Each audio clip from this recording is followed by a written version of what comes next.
আজকে আমি ভাজবো কাঁকরেল ভাজা। তা কাঁকরেলটা কিভাবে ভাজবো দেখুন। কাঁকরেল ভাজা খুবই খাওয়া ভালো, বিশেষ করে যাদের সুগার আছে। তাই আমি আজকে বানাবো, আপনারা আমার ভিডিওর মাধ্যমে দেখতে পাবেন। আর ভিডিওটা দেখে ভালো লাগলে ফলো দিয়ে রাখবেন। আর এটা খুবই সহজই একটা রেসিপি বলতে পারেন, শুধু কেটে আর ভেজে নেওয়া। যেমন সহজ কিন্তু উপকারী বেশি। তাই আজকে আমি বানাচ্ছি, আপনারা দেখতে থাকুন আমার ভিডিওর মাধ্যমে, দেখে ভালো লাগলে ফলো দিয়ে রাখবেন।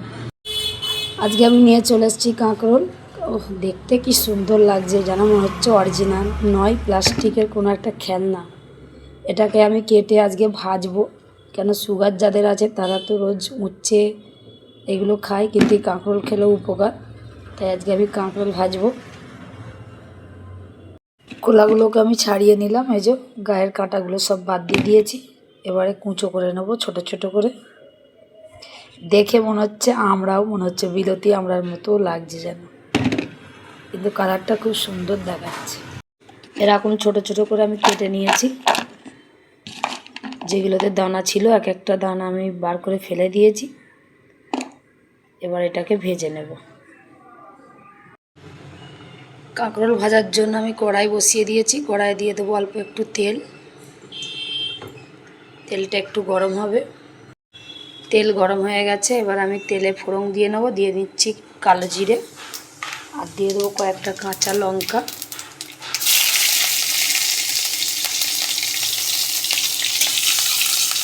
ফোড়নটাকে লাল করে নেব। এবারে ফোড়নের উপরে দিয়ে দেবো কেটে রাখা পেঁয়াজ। পেঁয়াজটাকে আমি লাল করব।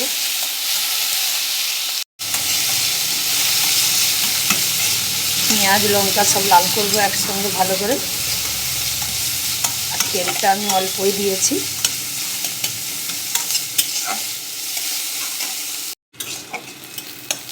পেঁয়াজটা ভালো করে লাল হয়ে গেছে। এবার আমি দিয়ে দিচ্ছি এই কেটে রাখা কাঁকরোল। কাঁকরোলটাকেও আমি ভাজবো, একটু পেঁয়াজের সঙ্গে ভাজবো।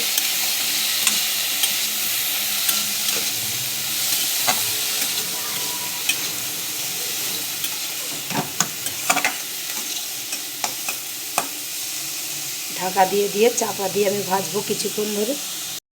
এবারে ওতে দিয়ে দেবো একটু নুন, অল্প একটু নুন, আর দিয়ে দেবো অল্প একটু হলুদ।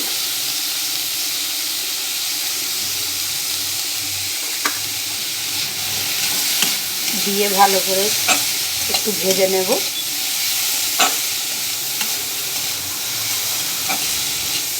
এবার আমি ঢাকা দিয়ে দেবো। কাঁকরেল ভাজাটা হয়ে গেছে। আমি দু একবার মাঝে নেড়ে দিয়েছিলাম, এই যে এবার তুলে নেব। কাঁকরেল ভাজাটা হয়ে গেছে, আমি ঢেলে নিয়েছি। গরম ভাত আর কাঁকরেল ভাজা, যাদের সুগার হয়েছে তারা পাল্টে পাল্টে এরকম ভাজা, একদিন কাঁকরোল একদিন উচ্ছে এরকম খেতে পারেন। তাই আমি তো উচ্ছে প্রায় ভাজি, আজকে কাঁকরোলটা ভাজলাম। গরম ভাতের সাথে খেতে ভালো লাগবে। আর ভিডিওটা দেখে আপনাদের যদি ভালো লাগে ফলো দিয়ে রাখবেন। ইউটিউব দিয়ে দেখলে সাবস্ক্রাইব করে